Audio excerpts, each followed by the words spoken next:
Hey everybody, this is Larry. This is day 14. I lied. Day 13 because I can't count. Of the April Leetcode Daily Challenge. Hit the like button, hit the subscribe button, join me on Discord. Let me know what you think about these prompts. And it seems like this week is Matrix or something. I guess so. Grids and Matrix. Definitely very interesting and comes up in competitive programming quite a bit, especially on the intro level. So definitely spent a lot of time on it in the sense of playing around with ideas because that's what I like to say there's a lot, right? Which is that, hit the like button, hit the subscribe button, join me on Discord, especially if you like chatting with me and about these prompts and all these things. But that is one thing that I say a lot is that, every minute that you spend now means that it's a minute that you're not spending during an interview or during a problem in the future and so forth.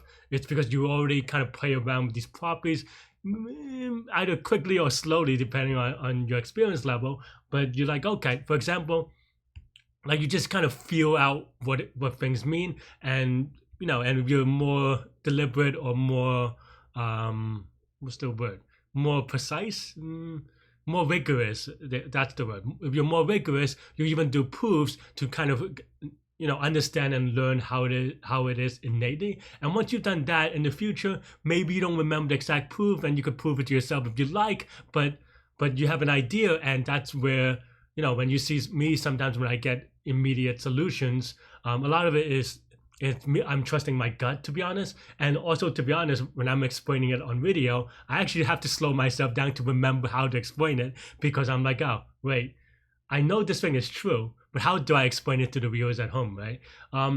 And some of that is, and that said, I do get things wrong a lot as well, still, especially on greedy problems. If you have seen me before, because sometimes I have a gut feeling. I'm like, oh no, that my gut is wrong that time. But this is something that you build experience from in general. So that's what I would say about grid and matrix problems for now. One additional thing I want to say, just in general, I'm in New York. I'm from New York. I grew up in New York. Everything is in New York, right? So my heart goes out to people and their families of people who are hurt today in New York. There's a shooting. Google that if you, I don't know, curious about it. And for me, like, I don't know. I guess there's always like.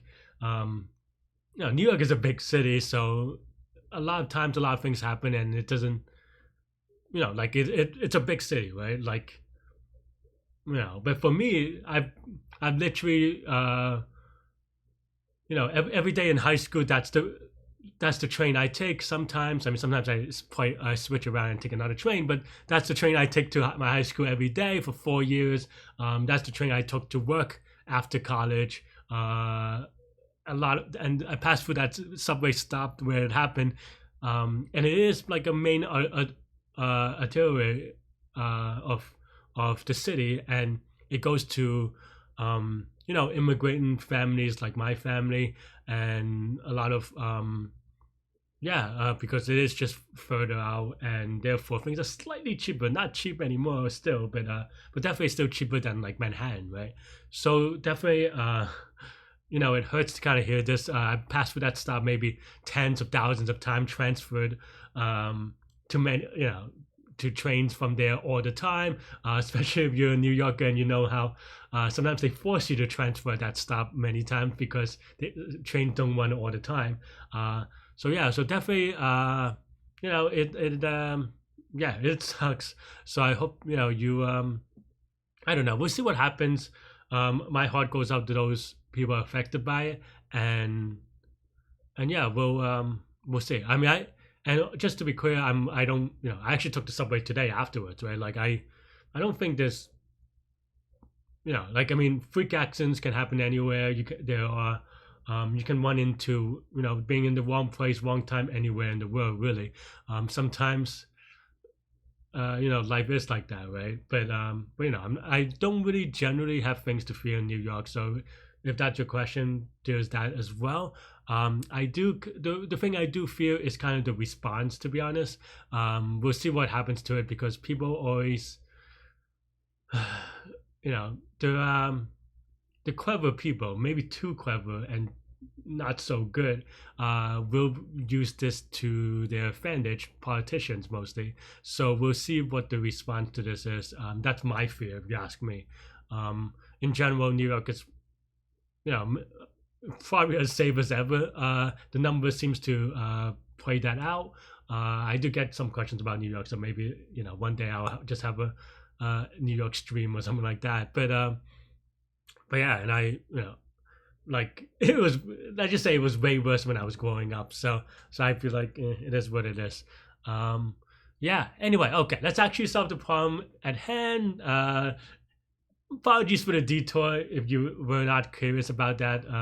Maybe you've skipped ahead or watch it on 2x, and maybe that's a little bit better. Anyway, let's take a look at today's problem. So given a positive integer n, generate n by n matrix filled with 1 to n square in spiral order. So n could be up to 20, but it doesn't really matter because it's n square, lower bound, right? There are a couple of ways to do these things. I think there are like a smart simulation way, but the way that I always do it is try to be as dumb as possible, to be honest.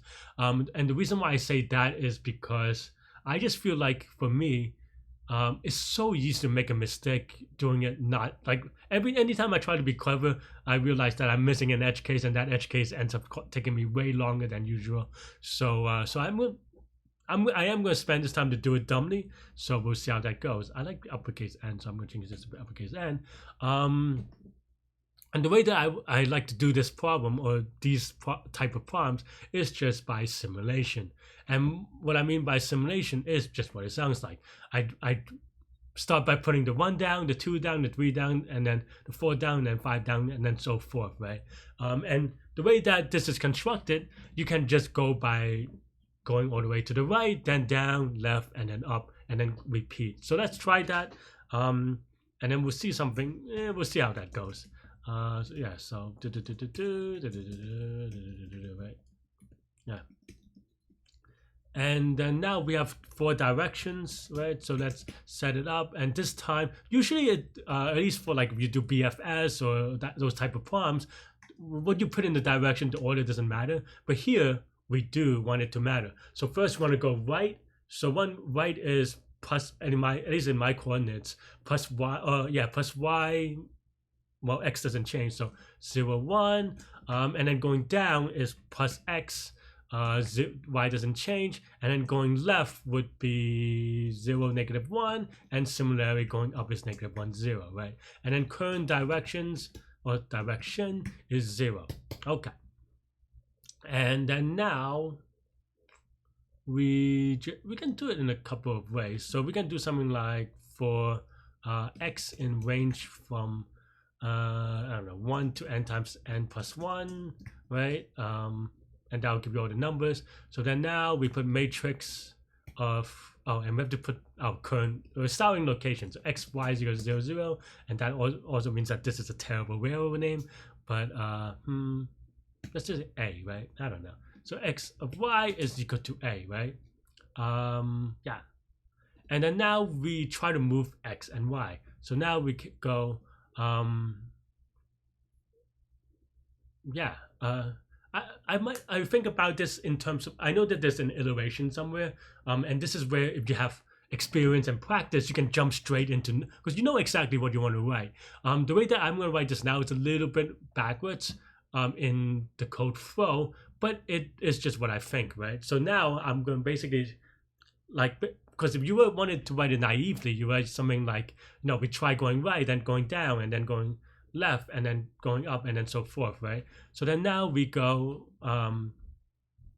so the way that I write it is something like while true, and this is not definitely a condition, but it's just to hold the while loop or for loop for now.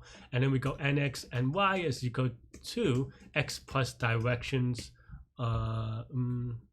Okay, let's actually rewrite this a little bit. Dx dy is equal to directions of current direction. Very long, but that's okay. Yeah, and then dx y plus dy. And then now, if this is still in bounds, then we're good, right? Yeah. And oh, then we're good and we can break. If not, then we have to go to another one, right? Then we do current direction, we increment by 1, and then we also have to mod it by 4, right? So yeah, okay. You can write it in a couple of ways. I'm splitting into 2 lines because I'm lazy. And then that's basically the idea. This is, I think, a little bit wrong because this is going to go in infinite. Oh wait, no, I actually messed this up a little bit. So this isn't the only condition, right? Though also the condition is if you've already spotted before, meaning if you're actually, for example, you're here, you're at 8, and you try to go up, you'll see 1, right? So we want n, or so this, if this is inbounds, n what's it, matrix of nx and y is none. So if this is the case, then we can throw it in, and then we just go next. The only issue is that I think this gives you an infinite loop on the last spot, which you can handle in a couple of ways. So you can, so they're basically the 2 ideas, right? And I think they both have special cases, which is why this is a little bit awkward. One is that, you know, you start off at something, or you do this moving step first and then you set it, or you set it and then you move the step, right? I don't know which one is easier, but because they both have, you have to have either a special case on the starting or you have to have a special case in the end. Maybe if you don't, let me know, leave your code in the comments or in Discord, and we'll be like, oh, you know, I'll give you props for your code, maybe for tomorrow or something. Maybe I could make that a series, you know, like highlight beautiful code from yesterday or something. I don't know. Let me know what you think. But in either case, yeah, so now we have to handle that a little bit. But of course, maybe we can just do something like while a is not equal to, maybe that shouldn't be while. Maybe just like, you know, if a is equal to n times n, we contain u, which actually works anyway. And then at the end, we return matrix, and we should be good, I think. I say that, but actually, to be honest, not that. I guess we can actually be not that confident about these things. I'm always, for this particular one, I feel like there's just a lot of easy ways to have typos and mistakes. So yeah. And for example, this one, well, this one, for example, I forgot to set xy is equal to nx and y. I guess here. Oh no, this is more than that. This, I need to do this on.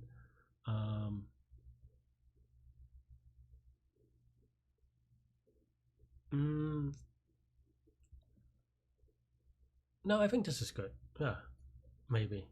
Or is it start? I think I messed up on one. Oh no, I guess that's okay now. Yeah. But yeah, these things are hard. But yeah, we actually forgot to move the step. But after that, you know, we go from 1 to 9. It looks good. Maybe we'll add the max case just for fun. Should be okay. It's not okay. But like I said, there's so many ways to make mistakes, and that's why we test things. That looks good. Let's give it submit, and hopefully that's good. I think definitely you can easily get into a trap of trying to be too clever with, like, I don't know, some mathematical thing. Sometimes, you know, and maybe there is, but for me, that is part of the practice, right? Part of practicing isn't necessarily just solving the problem. I mean, that's part of it, obviously, but it's also knowing what you're good at, knowing what you're bad at. And for me, I know that I'm bad at certain things like this, and I'd rather do simulation where you're trying to, instead of trying to do something too clever. And that's why I do it this way. Yeah. And you may be different, right? Like maybe your strengths may not be the same as my weaknesses or whatever. So definitely explore yourself in that way. Okay, this is gonna be linear time, linear space, because that's the lower bound. And when I say linear, I guess it's not linear because the input is n. So let's put it another way. Well, it's gonna be n squared, and I say linear because it's the size of the output. It can't really be. There's no, I mean, the lower bound cannot be lower than that because that's the size of the output. So it's going to be at least n squared. You could put it in terms of n, where n is the n represents a number that is represented by log n bits. So in a way, it is exponential if you want to be more precise.